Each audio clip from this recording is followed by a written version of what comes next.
세상이 참 시끄럽고 요란합니다.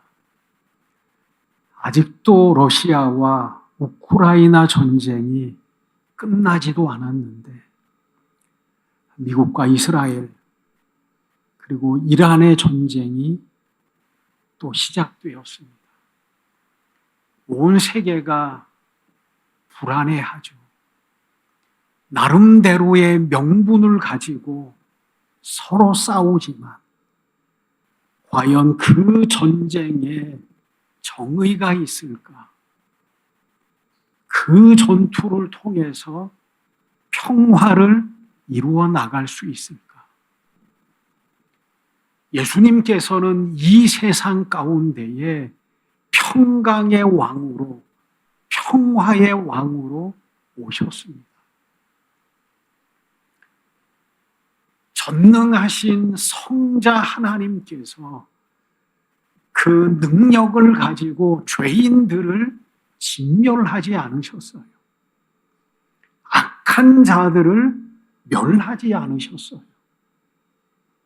핍박받으셨고 고난받으셨고 결국은 십자가에 못 박히셨습니다. 그런데 그 놀라운 사건을 통해서 화평을 이루시고 구원을 이루어 나가시는 분이 예수님이셨어요. 사순절 기간인데요. 오늘 시편 130편은 사순절 기간에 묵상하는 그러한 시편의 한 부분입니다. 회개의 시편이고요. 참회의 시편이에요.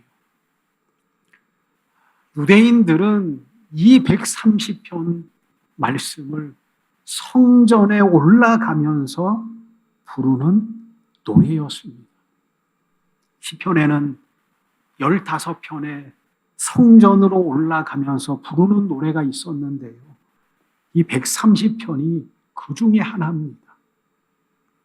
성전에 올라가면서 희망을 가지고 기쁨을 가지고 감사를 가지고 기대를 가지며 올라가는 경우도 있지만 시편 130편은 절망의 노래입니다. 1절은 뭐라고 기록되고 있습니까? 내가 깊은 곳에서 주께 부르짖었나이다. 이 기쁨은 절망의 순간이에요. 도저히 아무리 애를 써도 내 힘으로 나올 수 없는 깊은 구렁텅이가 오늘 본문에 말씀하시는 깊은 곳입니다. 우리의 인생의 삶을 보면 순간이 모여서 우리의 인생을 이루어 나가잖아요. 때로는 우리의 삶이 고점을 찍을 때도 있고 때로는 저점을 찍을 때도 있습니다. 늘 평탄하지만은 않고요. 때로는 깊은 골짜기를 헤매며 살아갈 때도 있고 성공과 완성을 이루어 나가면서 기쁨을 누릴 때도 있어요. 그래서 인생은 등고선과 같아요. 기쁨이 있기도 하고 높음이 있기도 하고 그것이 우리의 삶을 완성해 나가는 겁니다. 그런데 보면 밋밋한 삶보다는 저점과 고점을 오고 가는 그 삶의 고난 속에서 큰 감동이 있잖아요. TV 같은데 인간의 삶을 조명하는 그러한 프로들이 많잖아요. 어떤 게 더 감동이 돼요? 그냥 편안한 집안에서, 무난한 집안에서 살고 그 안에서 아무 걱정 없이 살고 그냥 부모의 덕을 입어서 그냥 걱정 없이 살아가는 삶 속에는 감동이 없어요. 때로는 극한 고난 속에서 승리를 이루어 나가고 때로는 그 고난 속에서도 마음이 흔들리지 않고 여전히 애쓰며 살아가는 그 삶을 보면 감동이 되잖아요. 오늘 시인은 기품 속에 있습니다. 절망 속에 내던져져 있어요. 물에 빠져서 나 좀 살려달라고 외치는 것처럼 하나님께 부르짖고 있습니다. 믿음의 사람의 가장 큰 복은 뭡니까? 전능하신 하나님을 향해 부르짖을 수 있는 그 고난이 우리에게 있어요.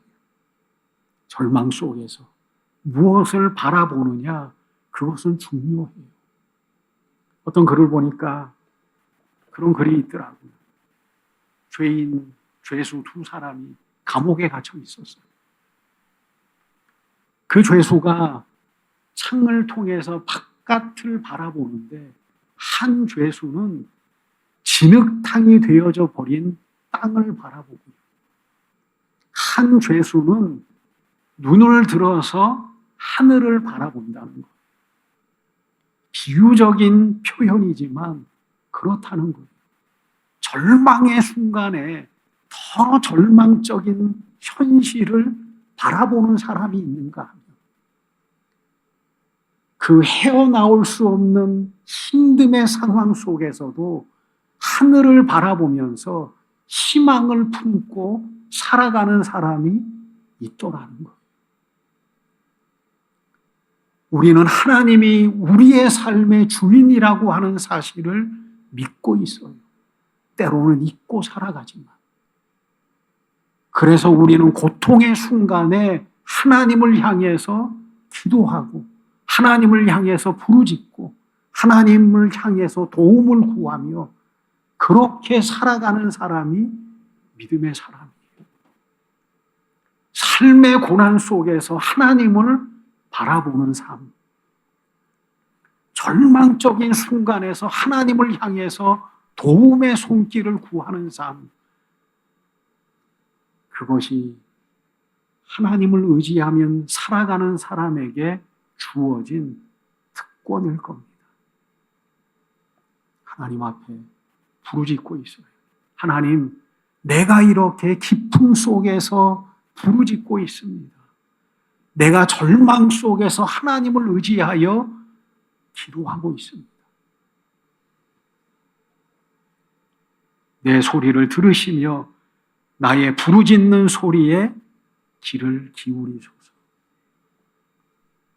그러면서 말하는 것이 여호와여 주께서 죄악을 지켜보실진데 주여 누가 소리이까? 하나님 앞에 기도할 수 있다는 것은 내 연약함을 인정하는 거예요. 절망 속에서 나는 죄인이라는 사실을 인정하는 거예요. 여러분, 우리가 살아가다가 때로는 절망 속에 있을 때에 하나님 앞에 우리의 연약함을 인정하지 않으면 하나님 앞에 나갈 수가 없는 거예요. 나는 내 힘으로 살 수 있어. 내 의지로 살 수 있어. 내 노력으로 이루어 나갈 수 있어. 그러면 우리는 하나님 앞에 부르짖을 수 없는 거예요. 회개라고 하는 것은, 참회라고 하는 것은 내 연약함을 인정함으로부터 출발되는 거예요. 그래서 예수님께서 오셔서 말씀하신 게 그거잖아요. 회개하라. 천국이 가까이 왔다. 하나님 앞에 돌아와라. 하나님을 의지하라. 내 연약함을 철저하게 인정하고 하나님이 참 하나님 되심을 믿고 살아가라. 세례 요한도 그것을 외쳤고 예수님께서도 그것을 외쳤어요. 그게 첫 번째 공생애의 사역을 출발하면서 하신 말씀이 회개하라. 단순히 내 죄를 뉘우치라고 하는 것이 아니라 하나님 앞에 돌아와라. 하나님 앞에 기대어 살아가라. 하나님의 품 안에 머물러 살아가라. 하나님의 나라가 가까이 왔다. 주님께서는 그렇게 선포하셨습니다. 우리는 때로는 절망 중에 하나님 앞에 돌이킴이 필요하죠. 나는 연약합니다. 나는 죄 가운데 살아가고 있습니다. 그러면서 뭐라고 말해요? 여호와께서 죄악을 지켜보실진데 주여 누가 설 수 있습니까? 하나님께서 우리의 모든 죄악을 다 아시잖아요. 하나님께서 우리의 모든 죄악을 일일이 기억하시고 우리를 심판하신다고 하면 누가 하나님 앞에 설 수 있습니까? 하나님 앞에 긍휼을 구하고 있어요. 사실상 그렇잖아요. 하나님의 그 거룩함 속에 누가 당당히 설 수 있겠습니까? 빛과 같은 그 거룩함 앞에 누가 스스로의 의로움을 자랑할 수 있겠어요? 그래서 하나님께서는 우리를 긍휼히 여기시는 거예요. 불쌍히 여기시는 거예요. 사유하심이 주께 있으면 주를 경외하게 하십니다. 사유하심, 용서하심을 의미해요. 사유하심이 하나님 안에 있어요. 여러분, 우리도 사람을 용서하잖아요. 내게 실수한 사람, 내게 잘못한 사람, 우리는 때로는 용서하고 마음에 묻어둘 때도 있습니다. 인간의 용서는요, 상대방이 나에게 어떻게 행하느냐, 그게 중요해요. 용서는 잘못을 뉘우치고 보상을 하고, 그럼 용서하잖아요. 용서하더라도 우리의 마음 속에는 기억이라고 하는 게 남아있어요. 내가 용서하지만 여전히 내 마음 속에 남겨져 있는 기억이 그 사람과 온전한 관계를 회복하지 못할 때가 많이 있습니다. 용서하지만 너와 친밀하게 지낼 수 없어. 그게 인간의 용서예요. 하나님의 용서는 뭐냐면 완전한 도말이에요. 없애시는 거예요. 기억하지 않는 것이 아니라 아예 우리의 죄를 없애시는 겁니다. 시편 103편에는 뭐라고 기록하셨냐면 하나님께서 우리의 죄를 옮기시는데 동이 동에서 서쪽으로 옮기는 것처럼, 동쪽의 끝이 어딘지 우리가 알 수 없잖아요. 서쪽의 끝이 어딘 줄 알 수 없잖아요. 하나님께서 우리의 죄를 옮기시는데 동에서 서로 옮기시는 것처럼 하나님께서는 우리의 모든 죄가를 옮기시는 분이 하나님이셔요. 기억하지 않을 게 그게 아니에요. 하나님께서는 우리의 모든 죄를 도말하셔요. 그래서 죄 사함에는 선물로 주어지는 거예요. 값없이 주어진다고 하잖아요. 그게 선물로 이유 없이. 그게 하나님께서 우리에게 허락하시는 속죄의 사유하심의 은혜입니다. 사순절을 보내고 있지만 십자가가 그거잖아요. 우리가 하나님의 그 은혜 안에 살아가고 있는데 무슨 이유로 우리를 부르셔서 의인 되게 하셨을까? 여러분 기억나시나요? 내세우고 있으셔요. 하나님께서 무슨 까닭으로 나를 하나님의 자녀로 삼으셨을까? 공력이 있습니까? 없는 거예요. 오로지 하나님께서 어느 순간에 우리의 삶에 나타나셔서 당신을 보이셨고 당신을 나타내셨고 은혜의 자리로 초청하셨고 우리는 그분이 하나님이라는 사실을 인정하며 오늘도 믿음 안에 살아가고 있는 것이 우리의 신앙의 삶이에요. 이유가 없어요. 까닭이 없어요.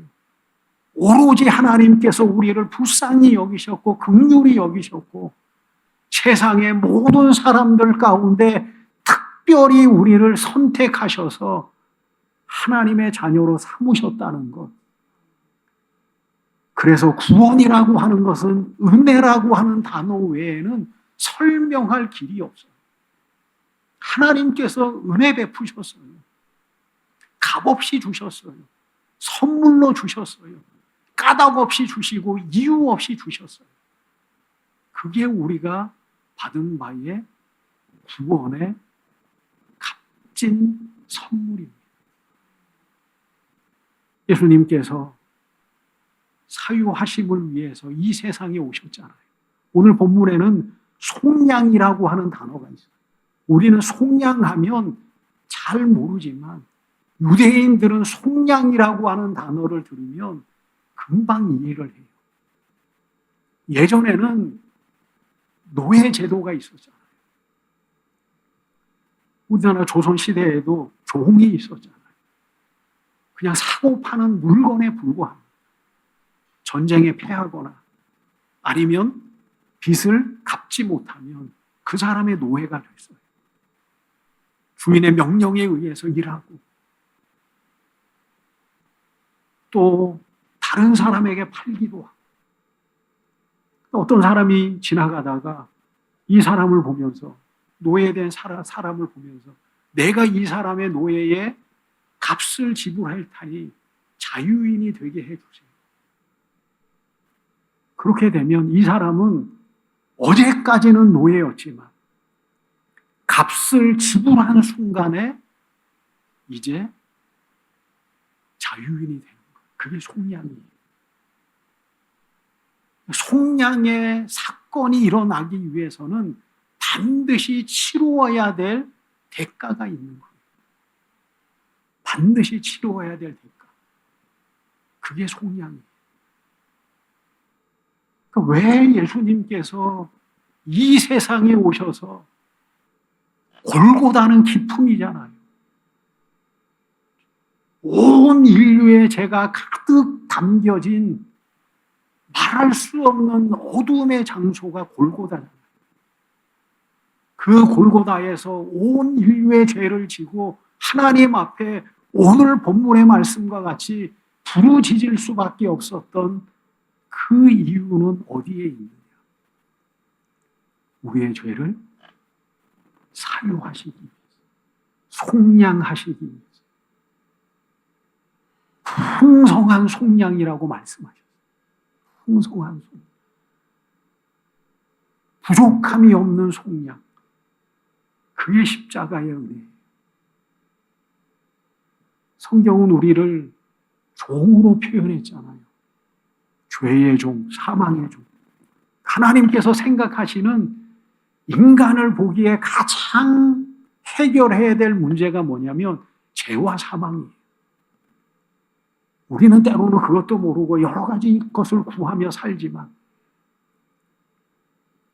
때로는 물질에 의해서 교회가 이 세상의 것을 때로는 구하며 살아가는 그러한 교회가 되어버렸지만 하나님께서 정말 이 세상을 바라보면서 가장 가치 있게 인간에게 부여해주고 싶은 것이 뭐냐면 죄로부터의 해방, 사망으로부터의 해방. 그게 하나님께서 인간에게 주고 싶은 선물이에요.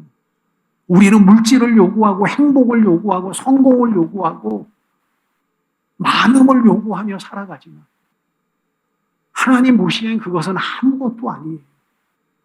전능하신 하나님께서 정말 인류에게 허락해 주고 싶은 것이 죄로부터의 사망, 해방, 죽음으로부터의 해방. 그것만 해결되면 얼마나 좋겠어요. 그래서 죄의 속죄의 결과물이 뭐냐면 하나님의 나라예요. 속죄의 결과물. 죄를 사해 줄게. 왜 사해 주셔요? 하나님과 함께 살기 위해서.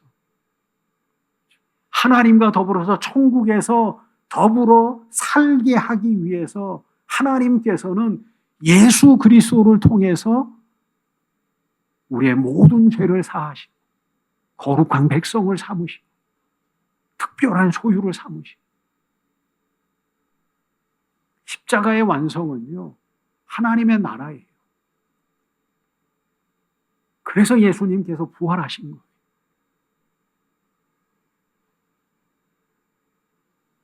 그래서 십자가의 죽으심으로 속량의 제물이 되셨어요. 속량물이 되셨어요. 그냥 자유할 수 없기에, 그냥 하나님의 아들이 될 수 없기에 예수님께서 친히 몸으로 속량물이 되셨어요.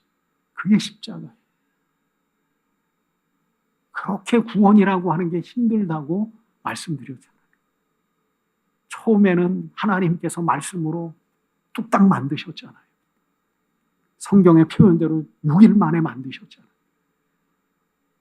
다시 이 세상을 창조하시려니 얼마나 힘들어요. 인간의 마음 속에는 어둠으로 가득 차 있지. 이 세상은 황폐하였지. 무엇보다도 인간의 마음은 더 부패하였지. 이 부패된 세상, 황폐된 세상 속에 당신의 나라를 완성하기 위해서 얼마나 힘들겠어요. 아무것도 없는 벌판에 집을 짓는 것과 이미 건축되어진 집을 철거해서 새롭게 짓는 것, 어느 게 더 힘들겠어요? 재창조의 역사가 그거예요. 그러니까 예전에는 빛이 있으라 하면 있으셨는데 말씀으로 세상을 창조하셨는데, 해와 달과 별이 있으라 하고 하면 있었는데, 재창조하실 때에는 말씀 되신 예수님께서 이 땅에 내려오시잖아요. 육체를 입고. 그래서 죄로 가득한 인간의 마음을 하나님께서 복음으로 채우시고 하나님의 말씀으로 채우시고 그들에게 소망을 주시고 그들의 죄를 사하시고 이 세상을 사랑하셔서 그런 구원의 역사를 완성해 나가시는 분이 하나님이셔요. 사유하심이 주께 있습니다. 우리의 모든 죄를 용서하시는 그 은혜가 하나님 안에 있습니다. 그래서 우리는 하나님을 바라보며 살아가는 거예요. 하나님이 생각하는 죄가 뭘까요? 나는 죄가 없는데 뭐. 세상은 죄라고 하는 그 단어에 민감하잖아요. 성경이 말하는 죄는 하나님 없이 살아가는 모든 삶의 모습이 죄예요. 그게 죄예요. 내가 하나님인 것처럼, 내가 삶의 주인인 것처럼 하나님을 등지며 살아가는 모든 삶이 죄예요. 그래서 하나님께서 이 세상을 구별하는 방법이 뭐냐면 믿느냐 믿지 않느냐, 단순해요. 온 세상을 창조하신 그 은혜 안에 살아가고 있는 그 인생이 창조주 하나님을 믿느냐 믿지 않느냐, 인정하며 살아가느냐, 내가 주인인 것처럼 그렇게 여기며 살아가느냐, 그게 하나님 보시기에는 중요한 기준이에요. 인간은 자기 자신을 잘 모르잖아요. 두 여인이 랍비에게 찾아왔어요. 한 여인은 와서 선생님, 나는 정말 많은 죄를 지었습니다. 회개합니다. 어떤 여인은 와서 나는 그래도 당당하게 살아왔습니다. 내가 율법을 잘 지키고 그렇게 살아왔습니다. 랍비가 첫 번째 여인에게 말합니다. 너는 가서 너가 들 수 있는 큰 돌을 가지고 와라. 그리고 두 번째 여인에게는 너는 봉지를 가져다가, 자루를 가져다가 잔잔한 돌을 가득 담아와라. 그래서 첫 번째 여인이 큰 돌을 가져왔어요. 두 번째 여인은 자루에다가 잔잔한 돌을 여러 개 담아왔어요. 랍비가 그렇게 말합니다. 이제는 그 돌을 본래 있었던 자리에 갖다 놔라. 그러니까 이제 첫 번째 큰 돌을 가져온 여인은 어디서 가져온지 알잖아요. 하나를 가져왔어요. 갖다 놔요. 두 번째 여인은 여러 개의 돌을 가져왔으니 어떻게 다 기억하겠어요? 저는 도저히 찾을 수 없습니다. 인간의 죄가 그렇다는 거예요. 인간의 죄. 회개라고 하는 것이 그런 거예요. 진정한 회개는, 진정한 죄에 대한 인식은 나는 연약합니다. 나는 하나님 없이 살아왔습니다. 하나님 앞에 서는 순간에 나는 티끌과 같은 존재입니다. 그것이 인정되어질 때 우리는 하나님을 향해 부르짖을 수 있고 하나님의 사유하심을 덧입을 수 있는 거예요. 그래서 믿음 안에서 회개라고 하는 것, 참회라고 하는 것, 내 자신을 인정하는 것, 누가 남을 정죄하는 것, 그거는 하나님 안에 옳지 않는 판단이에요. 누가 누구를 정죄할 수 있겠어요? 그것은 스스로의 의로움 속에 가득한 바리새인과 같은 삶의 모습이에요. 자기들은 율법을 잘 지켜요. 그래서 그 스스로의 의로움을 가지고 사람을 판단하고 사람을 정죄하고, 예수님께서는 그들을 뭐라고 말씀하셨어요? 회칠한 무덤과 같다. 겉으로는 하얗게 보이지만 안에는 뼈만 가득하다. 세리는 뭐라고 주님께 와서 고백을 합니까? 나는 죄인입니다. 창기들은 뭐라고 와서 주님께 고백합니까? 나는 죄인입니다. 그게 하나님 안에 살아나갈 수 있는, 인정받을 수 있는 소중한 조건이죠. 그래서 고백하는 거예요. 죄를 사해 주시는 분이 하나님이십니다. 다른 표현으로 하면 나를 구원하시는 분이 하나님입니다. 이 절망 속에서 나에게 용기를 주시고 힘을 주시고 나를 새롭게 하실 분은 하나님 외에 없습니다. 나는 하나님의 도우심 없이는 살아갈 수 없는 연약한 존재입니다. 그것을 인정하고 있는 거죠. 그래서 오늘 말씀과 같이 파수꾼이 아침을 기다림보다 내 영혼이 주를 더 기다리노니 참으로 파수꾼이 아침을 기다림보다 더하도다. 절망과 질병과 실패와 어려움 속에서 우리는 하나님을 기다리고 있어요. 파수꾼은요, 아침을 기다리잖아요. 밤은 왜 이렇게 길어요? 잠이 안 오면 밤은 정말 길어요. 낮에는 눈에 보이는 많은 것들에 의해서 경험되어지는 현실 속에서 금방 지나가지만 밤은 모든 것을 어둠에 가두잖아요. 그래서 잠이 안 오면 밤은 너무나 길어요. 군대에 가서 보초를 쓰면 밤이 얼마나 깁니까? 파수꾼은 아침을 기다려요. 근데 믿음의 사람은 여호와 하나님을 기다리는 거예요. 하나님을 기다리는 거예요. 왜냐하면 하나님이 오셔야지 구원이 완성되니까. 하나님이 오셔야지만이 내 삶이 회복되니까. 하나님께서 내게 임하셔야지만이 내가 용기와 힘을 덧입을 수 있으니까. 그래서 파수하는 그 기다림은 포기가 아니에요. 침묵이 아니라 그 안에는 하나님을 향한 간절함의 기도가 담겨진 삶이 파수꾼의 기다림의 삶이죠. 교회는 기다리는 사명이 교회 안에 있습니다. 기다리는 사명.